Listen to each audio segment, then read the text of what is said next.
آنکھ کھلتے ہی گھڑی پر نظر پڑی تو دیکھا رات کے 3 بج رہے، سحری کا وقت ہو رہا تھا۔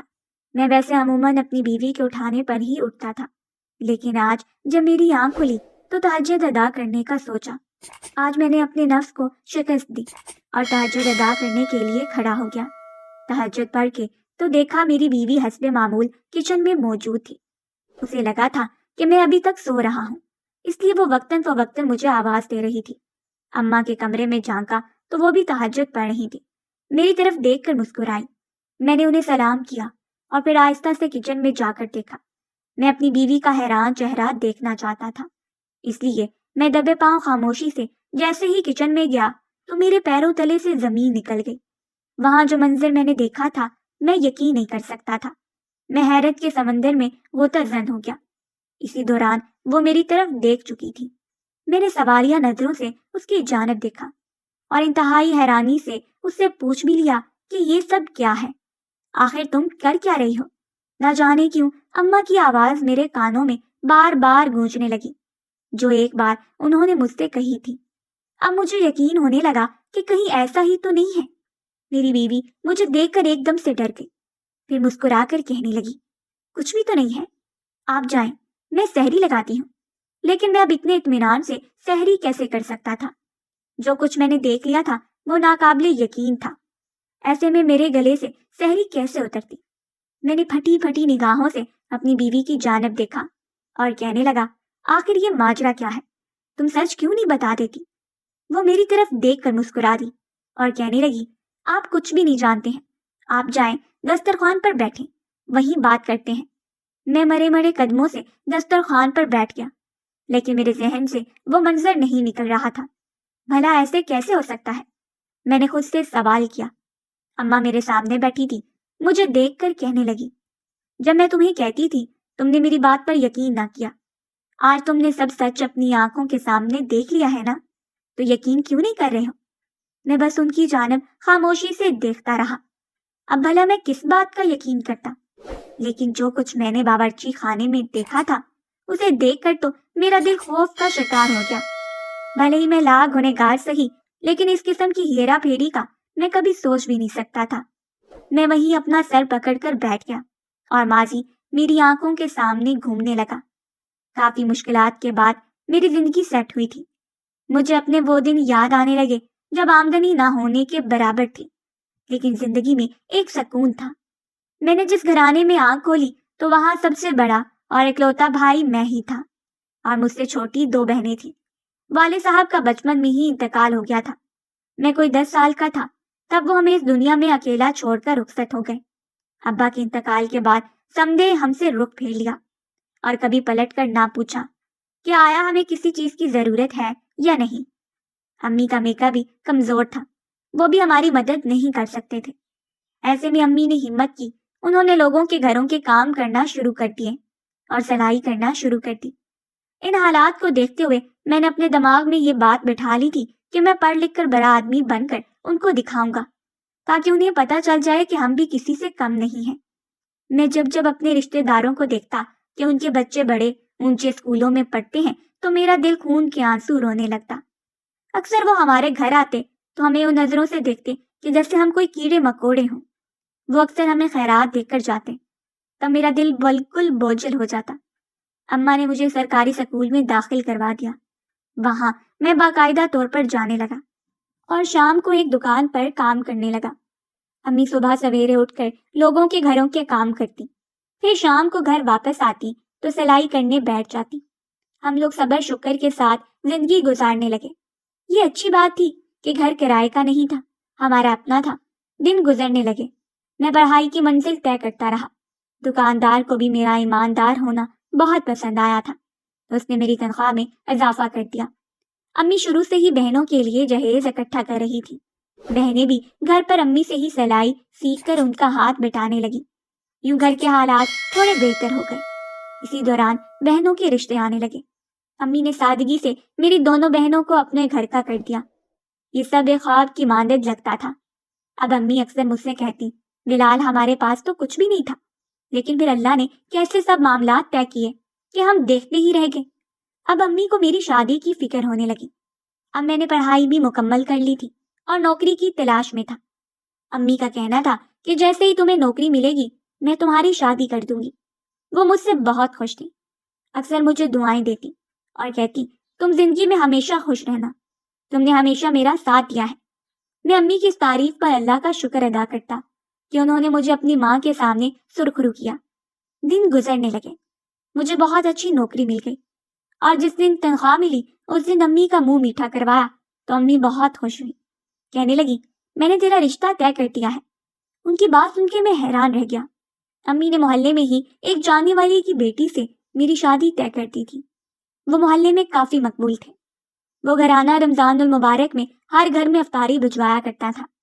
میں نے یہ سنا تو بہت خوش ہوا کہ چلو جہاں میری شادی طے ہوئی ہے وہ گھرانہ بھی لوگوں کی مدد کرتا ہے۔ میں خوش تھا۔ 2 مہینے کے اندر میری شادی سمیرہ سے ہو گئی۔ وہ کافی اچھے اخلاق کی مالک تھی، لیکن نہ جانے کیا ہوا تھا کہ جب سے میری شادی ہوئی تھی میری ماں اکثر مجھے اداس نظر آتی۔ بظاہر تو مجھے ایسا کوئی معاملہ نظر نہیں آتا تھا، لیکن کبھی کبھی وہ مجھے ضرورت سے زیادہ خاموش دکھائی دیتی تو مجھے عجیب سا محسوس ہوتا۔ دن گزرنے لگے، میری بیوی ایک خدمت گزار بیوی ثابت ہوئی تھی۔ وہ امی کا بھی بہت خیال رکھتی اور امی نے بھی کبھی اس کی کوئی شکایت مجھ سے نہ کی تھی۔ رمضان المبارک کی آمد تھی۔ میری بیوی شبان کے آغاز کے ساتھ ہی اکثر گھر سے باہر نکل جاتی اور کافی دیر تک باہر رہتی۔ اس کے بعد گھر آتی۔ میں اس کے اس معمول سے تنگ آ گیا تھا کیونکہ امی نے بھی شکایت کی تھی کہ گھر نظر انداز ہو رہا ہے۔ میں ویسے آفس میں ہوتا اور شام کو گھر لوٹتا تو وہ گھر پر موجود ہی نہیں ہوتی۔ اس نے مجھ سے حالانکہ اجازت لی ہوئی تھی، لیکن نہ جانے کیوں مجھے اچھا نہیں لگ رہا تھا۔ اسی لیے میں نے تنگ آ کر اس سے پوچھ لیا کہ تم کیوں اتنی دیر باہر رہتی ہو، حالانکہ پہلے تو ایسا کبھی نہیں ہوا۔ اس نے میری بات سنی اور کہنے لگی میں نیکی کے کام کے لیے جاتی ہوں۔ آپ کو پتا ہے ہمارا گھرانہ اس حوالے سے مشہور ہے کہ ہم لوگوں کو رمضان المبارک میں افطاری بھجواتے ہیں۔ اس حوالے سے مجھے بہت سے لوگوں کے گھروں پر جانا پڑتا ہے اور ضرورت مند اور غریبوں کے لیے پیسے اکٹھے کر کے پھر ان کے لیے افطار بنا کر انہیں دینا پڑتا ہے۔ اسی وجہ سے میں یہ کام رمضان سے پہلے کرنا چاہتی ہوں تاکہ جتنے لوگ بکنگ کروا لیں اس کے عمل کروں۔ مجھے یہ سن کر حیرانی کے ساتھ ساتھ خوشی بھی ہوئی اور میں نے پھر اسے اجازت دے دی اور اماں کو سمجھانے لگا۔ اماں وہ نیکی کے کام ہی کرتی ہیں، اس نے مجھے سختی سے منع کر دیا تھا کہ اماں کو مت بتائے گا۔ میں نے امی سے اس دن صرف اتنا کہا تھا کہ وہ نیکی کے کاموں کے حوالے سے جاتی ہے اور مجھے اس کے بارے میں سب کچھ پتا ہے، لہٰذا آپ بھی اپنا دل برا نہ کریں۔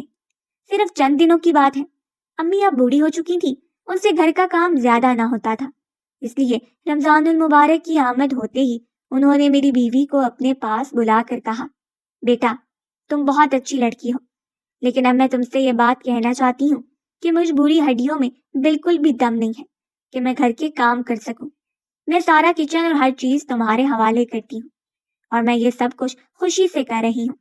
تم یہ مت سمجھنا کہ جان چھڑانے کے لیے اور ذمہ داری سے بھاگنے کے لیے میں یہ سب کر رہی ہوں۔ اب میں تمہیں ذمہ دار بنانا چاہتی ہوں کیونکہ تم اس گھر کی اکلوتی بہو ہو۔ یہ بات سنتے ہی اس نے مسکرا کر امی کی جانب دیکھا اور کہنے لگی آپ ہر کام مجھ پر چھوڑ دیں، آپ بالکل بھی مایوس نہیں ہوں گی۔ امی بھی اس کی طرف سے بالکل ہلکی پھلکی ہو گئی کیونکہ وہ جانتی تھی کہ وہ بہت اچھی اور ذمہ دار لڑکی ہے۔ دن گزرنے لگے۔ رمضان المبارک میں میری بیوی افطاری میں بہت زیادہ اہتمام کرنے لگی۔ وہ ہر گھر میں فروٹ چاٹ، پکوڑے، سموسے، یہاں تک کہ بہت سی چیزیں بنا کر بھیجا کرتی۔ لیکن ایک بات میں نے نوٹ کی تھی کہ وہ مخصوص گھروں میں یہ چیزیں بنا کر بھیجتی، اس میں اس کا اپنا میکا بھی شامل تھا۔ میں اکثر اس سے کہتا کہ تم پورے محلے جتنا بناتی ہو لیکن دیتی تم صرف چند گھرانوں کو ہو۔ وہ میری بات سن کر کہتی نہیں ایسا نہیں ہے، آپ کو غلط فہمی ہوئی ہے، میں سب کو دیتی ہوں اور یہ میرا فرض ہے کہ میں افطاری بنا کر تمام لوگوں کو دوں۔ یہ میری طرف سے ذمہ داری عائد کی گئی ہے اور میں ذمہ داری سے بھاگنا نہیں چاہتی ہوں۔ میں بہت خوشی محسوس کرتا کہ میری بیوی کتنی نیک اور پرہیزگار ہے، اسے کتنا خوف خدا ہے کہ وہ شبان سے ہی اس حوالے سے تیاری کر رہی تھی اور اب رمضان المبارک میں اسے انجام دے رہی تھی۔ افطاری بنا کر محلے میں دے رہی تھی، وہ مختلف چیزیں بنا کر چند گھروں میں بھیجتی۔ ایک دن آفس میں رمضان المبارک کے حوالے سے کام بہت بڑھ گیا تھا۔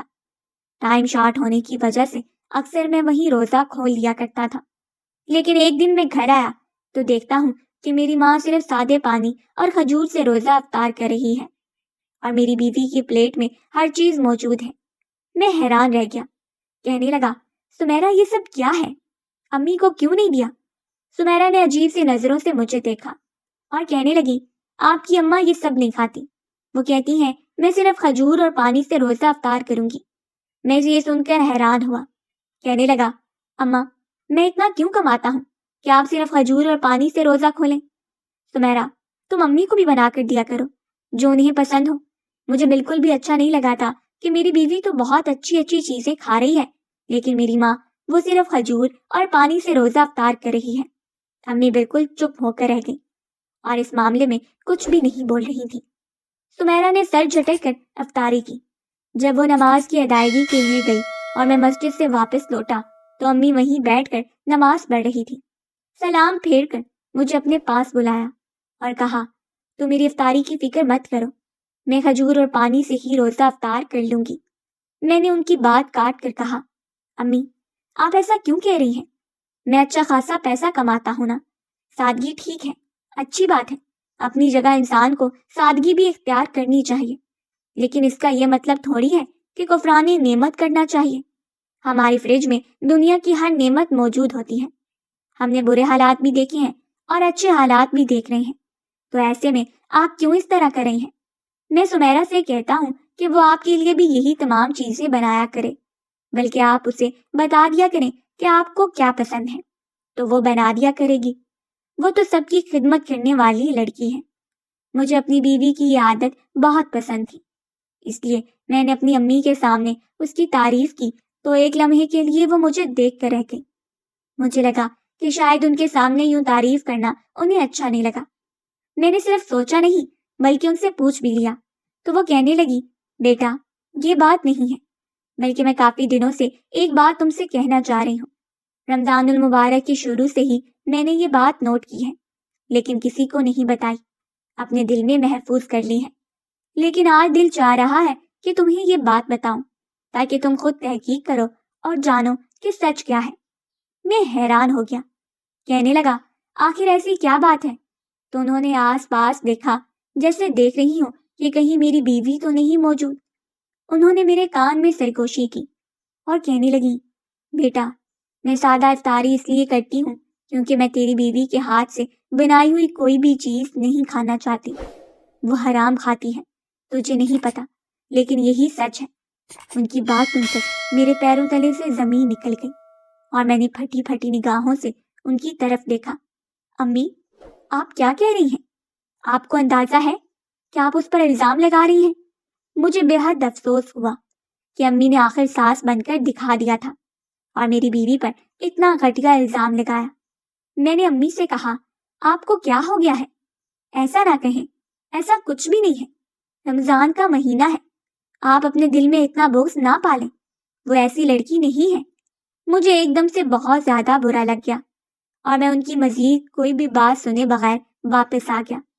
امی نے ہمیشہ ہمیں حلال کی ترغیب دی تھی اور کبھی حرام کی طرف راغب نہ کیا تھا، پھر آج ان کا یوں کہنا مجھے عجیب سا لگا۔ وہ بلا ضرورت تو کبھی کسی کو ایسے نہیں کہا کرتی تھی۔ ایک طرف ماں تھی تو دوسری طرف بیوی تھی۔ مجھے بہت افسوس تھا، لیکن پھر میں نے اپنے دل کو سمجھا لیا، شاید امی نے ایسے ہی بغیر سوچے سمجھے کہہ دیا ہوگا۔ یا اللہ پاک آپ انہیں معاف فرما دینا، کیونکہ میں اپنی بیوی کو بہت زیادہ پاکیزہ اور نیک پرہیزگار سمجھتا تھا، نہیں جانتا تھا کہ کون ٹھیک ہے اور کون غلط۔ اس لیے میں نے نہ امی کی طرف سے اپنا دل کھٹا کیا اور نہ اپنی بیوی کی طرف سے کوئی برائی اپنے دل میں رکھی۔ میں نے اسے کھلی اجازت دے رکھی تھی کہ وہ جو چاہے بنائے اور جیسے چاہے محلے میں بانٹے۔ وہ مجھے کہا کرتی کہ میں یہ سب کچھ آپ کے پیسوں سے نہیں بناتی ہوں۔ میں سمجھ گیا تھا کہ اس کے پاس یہ پیسے کہاں سے آتے ہیں۔ اب میں اکثر گھر پر ہی روزہ افطار کر لیتا۔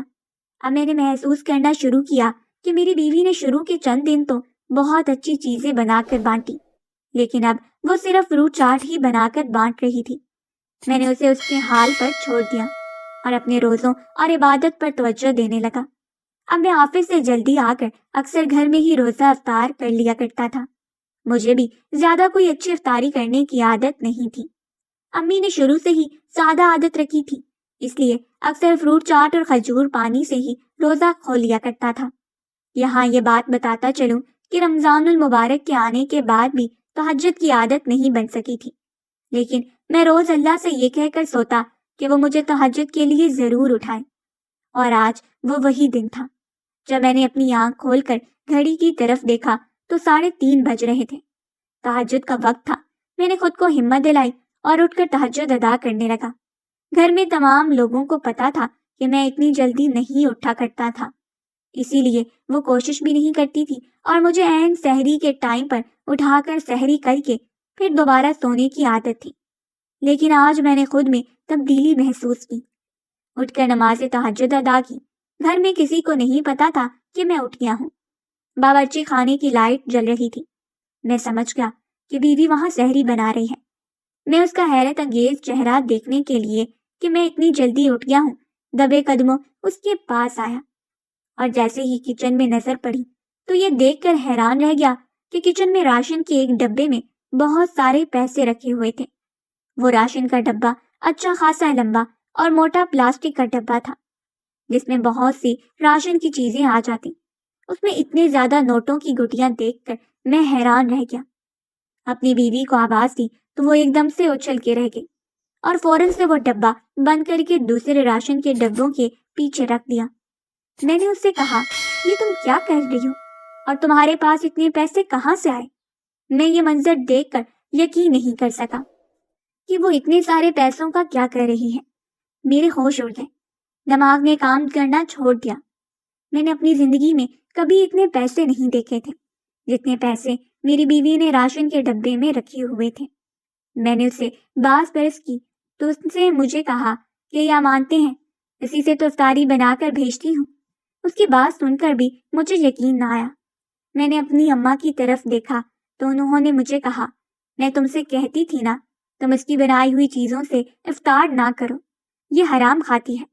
تمہیں میری بات پر یقین نہیں آیا تھا، اب تم نے اپنی آنکھوں سے دیکھ لیا ہے نا کہ یہ کیا کرتی ہے۔ یہ جو شعبان اور رجب میں گھومتی تھی، یہ لوگوں سے پیسے وصول کرتی تھی کہ غریب لوگوں کو افطاری کرواؤں گی، اور اب دیکھو اس نے اتنے پیسے وصول کر لیے ہیں کہ ان میں سے صرف ایک حصہ غریبوں پر خرچ کرتی ہے اور باقی اپنی جیب میں رکھتی ہے۔ مجھے یہ بات رمضان سے پہلے ہی پتہ چل گئی تھی، جب یہ اپنی بہنوں سے کہہ رہی تھی کہ میں نے اتنے پیسے بچت کر کے رکھ دیے ہیں، تم لوگوں نے کتنے پیسے بچائے ہیں۔ ان کے پورے خاندان کا یہی کام ہے، یہ اچھے اور پرہیزگار بن کر لوگوں سے پیسے بٹورتے ہیں اور پھر ان سے بڑا حصہ خود رکھ کر غریبوں پر انتہائی کم خرچ کر کے سامنے والے کو یہ بتاتے ہیں کہ ہم بہت زیادہ افطاری بنا کر بانٹتے ہیں، غریبوں کو دیتے ہیں۔ یعنی اس کا پورا خاندان پیسے کی ہیرا پھیری میں مصروف تھا، اور وہ پیسوں کی ہیرا پھیری اس قدر صفائی سے کرتے تھے کہ کوئی ان پر شک بھی نہیں کر سکتا تھا۔ میری اماں نے چونکہ ان کی گفتگو سن لی تھی، اس لیے ان کی اصلیت سامنے آ گئی، ورنہ وہ بھی اندازہ نہیں لگا پاتی کہ آخر گڑبڑ کہاں ہو رہی ہے۔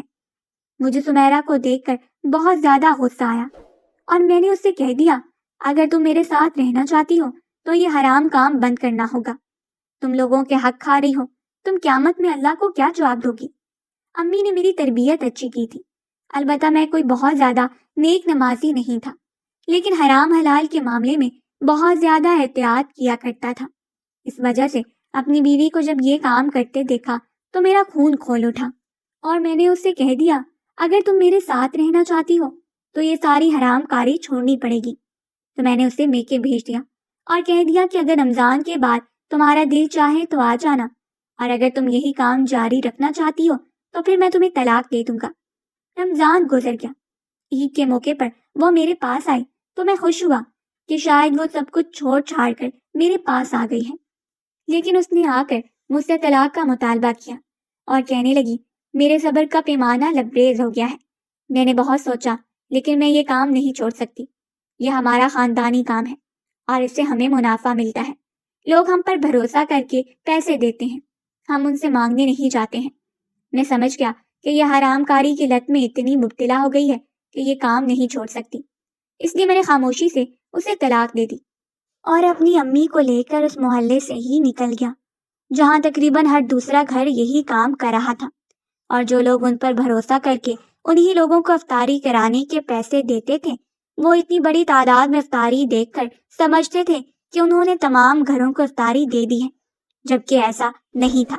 یہ آپس میں ہی مل بانٹ کر افطاری بھی کیا کرتے تھے اور وہ پیسے بھی اپنے پاس رکھا کرتے تھے۔ میں نے اللہ پاک کا لاکھ شکر ادا کیا تھا کہ اس نے مجھے اور میری ماں کو اس حرام کاری سے بچایا تھا۔ ہم وہ محلہ چھوڑ کر ایک دوسرے محلے میں آ گئے تھے۔ مجھے بہت افسوس ہوا تھا کہ بظاہر نیک نظر آنے والے لوگ اندر سے کیسے کارنامے کرتے ہیں، اور اوپر سے رمضان جیسے بابرکت اور مقدس مہینے کا بھی خیال نہیں رکھتے ہیں۔ لیکن جلد ہی میرا یہ افسوس خوشی میں بدل گیا جب تھوڑے ہی عرصے بعد امی نے اپنی ایک دور بڑے کی رشتے دار کی بیٹی سے میری شادی کر دی۔ وہ بہت اچھی تھی اور ایسی تمام چیزوں سے دور تھی جسے اللہ نے حرام کر رکھا ہے۔ وہ اللہ کی حدود کی پابند تھی، اسی وجہ سے وہ میری زندگی بدل گئی اور میں خوش و خرم زندگی گزار رہا تھا۔